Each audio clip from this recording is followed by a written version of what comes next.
नमस्कार बंधु माने आज यही कार्यक्रम को आपण मानक पुन थे स्वागत करुछि।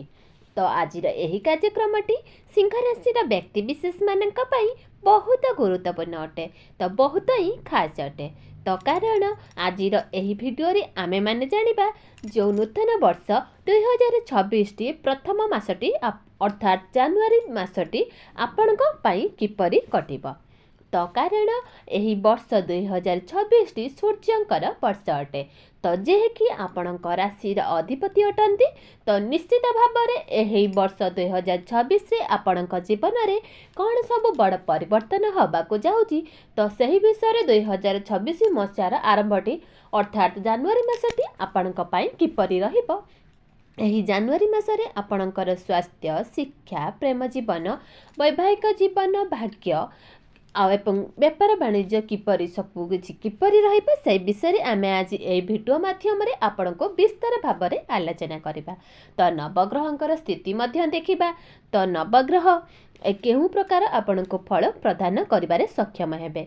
तो एह सहित अशुभता प्रदान करुथुबा ग्रह मानक पई किछि विशेष प्रतिकारक मध्य जानिबा। तो से आपण मैंने भिडियोटी को स्किप न करी थरे शेष पर्यंत निश्चित देखंतु एवं भिडियोटी को लाइक करी चैनल टी को सब्सक्राइब कर दियंतु। कमेंट बॉक्स रे भक्ति एवं श्रद्धार सहित जय श्री जगन्नाथ जय माँ लक्ष्मी निश्चित लिखि दियंतु। तो बंधु माने आसंतु आरंभ करिबा आज यही कार्यक्रम को जहाँ जन्म राशि एवं चंद्र राशि उपर आधारित अटे। तो बंधु माने राशिचक्र 12 गोटी राशि मध्य पंचम राशि होउची सिंह राशि। तो सिंह राशि राशि अधिपति होउछंती सूर्य।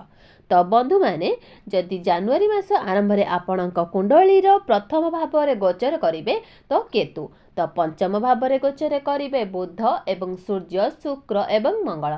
तो सप्तम भाव में गोचर करिवे राहु। तो अष्टम भाव में गोचर करिवे शनि एवं आपणकर एकादश भाव में गोचर करिवे देवगुरु बृहस्पति। तो सर्वप्रथम आसंतु जानि नेबा आपणकर स्वास्थ्य किपरि रहिबो ए जनवरी 2026 रे। तो बंधु माने तो प्रथम भावटी कुंडली होइथाय आपणकर स्वास्थ्यर भाव, आपणक इम्यूनिटी सिस्टम भाव। तो आपणकर प्रथम भावर अधिपति होउछंती सूर्य। तो सूर्य आपणकर पंचम भाव में ही गोचर करुछंती। जो 14 जनवरी को सूर्य आपणकर षष्ठ भाव में ही गोचर करिवे। किंतु आपणकर षष्ठ भावर मध्य सूर्य आपणकर शुभ फल प्रदान करिवे। तो तेबे आपणको बहुत किछि अल्प किछि ध्यान दबार अछि जे कि आपणक कांधरे किछि जंत्रणा भी अनुभव करिवे। तो आपणकर जॉइंट पेन भी मध्य होई पारे। बेले बेले आपणकर आखिर मध्य किछि इरिटेशन मध्य फील करि पारंती। तो मोटामोटी भाव में देखा गले आपणक इम्यूनिटी सिस्टम स्ट्रांग रहिबो। किंतु जदि आपणकर बाहर किछि जिबार अछि तो जो ट्रैवलिंग करिया को जाउछंती सेतेबेले आपणको आपणकर निज स्वास्थ्यर टिके जत्न नेबार अछि। एबे आसंतु जानिबा आपणकर शिक्षा क्षेत्र किपरि रहिबो। तो एही विद्यार्थी मानक पई प्रथम मास। तो बंधु माने तो कुंडली पंचम भावटी होइथाय आपणकर शिक्षार भाव एवं आपणकर पंचम भावर अधिपति होउछंती देवगुरु बृहस्पति। तो गुरु आपणकर कुंडली एकादश भाव में ही गोचर करुछंती। तो आपणकर पंचम भाव में 4टी ग्रह जे ग्रह करुछंती बुध, शुक्र, सूर्य एवं मंगल। तो शनिकर दृष्टि मध्य आपणकर पंचम भाव पर ही रहुअछि। तो 6टी ग्रहंकर भाव आपणकर पंचम भाव उपरे रहुअछि। तो एहा प्रभाव रे आपणकर पाठ पढ़ा को नेकी किछि सीरियस रही पारंती।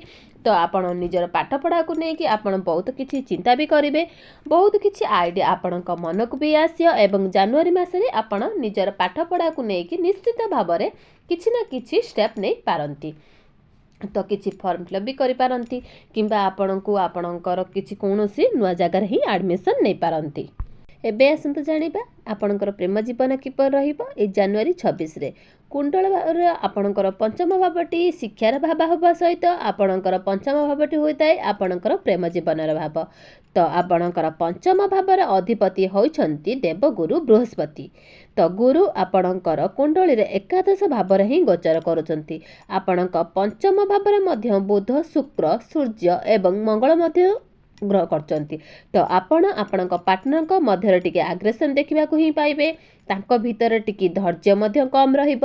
ତ ଶନିଙ୍କର ଦୃଷ୍ଟି ଥିବା କାରଣରୁ ତାଙ୍କର ପାର୍ଟନର ଟିକେ ଜିଦି ସ୍ୱଭାବର ରହିପାରନ୍ତି। ଆପଣ ହିଁ ଆପଣଙ୍କର ନିଜେ କିଛି ଆଡ଼ଜଷ୍ଟ କରିବାକୁ ହିଁ ପଡ଼ିବ। ଯେତେବେଳେ ପଞ୍ଚମ ଭାବରେ ସୂର୍ଯ୍ୟ ଏବଂ ମଙ୍ଗଳ ରହୁଛନ୍ତି ତ ସେତେବେଳେ ଆପଣଙ୍କର ପାର୍ଟନର ଟିକେ ଆଗ୍ରେସିଭ୍ ହୋଇପାରନ୍ତି, ତ କ୍ରୋଧୀ ବି ହୋଇପାରନ୍ତି।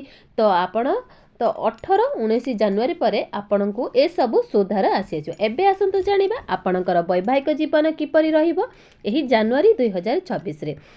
ତ ବନ୍ଧୁମାନେ, କୁଣ୍ଡଳୀର ସପ୍ତମ ଭାବଟି ହୋଇଥାଏ ଆପଣଙ୍କର ବୈବାହିକ ଜୀବନର ଭାବ, ତ ଆପଣଙ୍କ ଜୀବନ ସାଥୀର ହିଁ ଭାବ। ତ ଆପଣଙ୍କର ସପ୍ତମ ଭାବରେ ଗୋଚର କରୁଛନ୍ତି ରାହୁ। ତ ତେବେ ଡିସେମ୍ବର 5 ତାରିଖ ପର୍ଯ୍ୟନ୍ତ, ଅର୍ଥାତ୍ ଆପଣଙ୍କର 2026 ମସିହା ଡିସେମ୍ବର 5 ତାରିଖ ପର୍ଯ୍ୟନ୍ତ ରାହୁ ଆପଣଙ୍କର ସପ୍ତମ ଭାବରେ ହିଁ ରହିବେ। ତ କହିବାକୁ ଗଲେ ସବୁ ବର୍ଷଟା ଆପଣଙ୍କର ସପ୍ତମ ଭାବରେ ହିଁ ରହିପାରନ୍ତି। ତ ତେଣୁ ଯେ ପର୍ଯ୍ୟନ୍ତ ରାହୁ ଆପଣଙ୍କ ସପ୍ତମ ଭାବରେ ରହୁଛନ୍ତି ତ ସେ ପର୍ଯ୍ୟନ୍ତ ଆପଣଙ୍କୁ ଆପଣଙ୍କର ବୈବାହିକ ଜୀବନକୁ ନେଇକି ସତର୍କ ରହିବାର ହିଁ ଅଛି। କାରଣ ରାହୁ ସପ୍ତମ ଭାବରେ ଆପଣଙ୍କର ମିସ୍ଅଣ୍ଡରଷ୍ଟାଣ୍ଡିଂ ମଧ୍ୟ କରାଇଥାନ୍ତି। ତ ଏହା ବ୍ୟତୀତ ଆପଣଙ୍କର ସପ୍ତମ ଭାବର ଅଧିପତି ମଧ୍ୟ ଭଲ ସ୍ଥିତିରେ ହିଁ ନାହାନ୍ତି। ତ ଦେଖିଚାହିଁ କରି ଆପଣମାନେ ଏହାର ପ୍ରତିକାର ବି କହିଦେବି ମାନେ ଭିଡ଼ିଓ ଶେଷରେ। ତ ଏବେ ଆସନ୍ତୁ ଜାଣିବା କିଛି ପ୍ରତିକାରକ ବିଷୟରେ, ଯେଉଁ ପ୍ରତିକାରକ କରିବା ଦ୍ୱାରା ଆପଣଙ୍କର ଶୁଭ ଫଳ ପ୍ରାପ୍ତି ହେବ। ଯାହା ବି ଅଶୁଭତ ରହିଛି ସେସବୁ ଖଣ୍ଡନ ହୋଇଯିବ। ତ ସେଥିପାଇଁ ଆପଣ ପ୍ରତ୍ୟେକ ଦିନ ସୂର୍ଯ୍ୟଙ୍କୁ ତମ୍ବା ପାତ୍ରରେ ଜଳାର୍ଘ୍ୟ ଅର୍ପଣ କରନ୍ତୁ। ଦେଖିବେ ଆପଣଙ୍କର ସବୁ ସମସ୍ୟା ଦୂର ହୋଇଯିବ।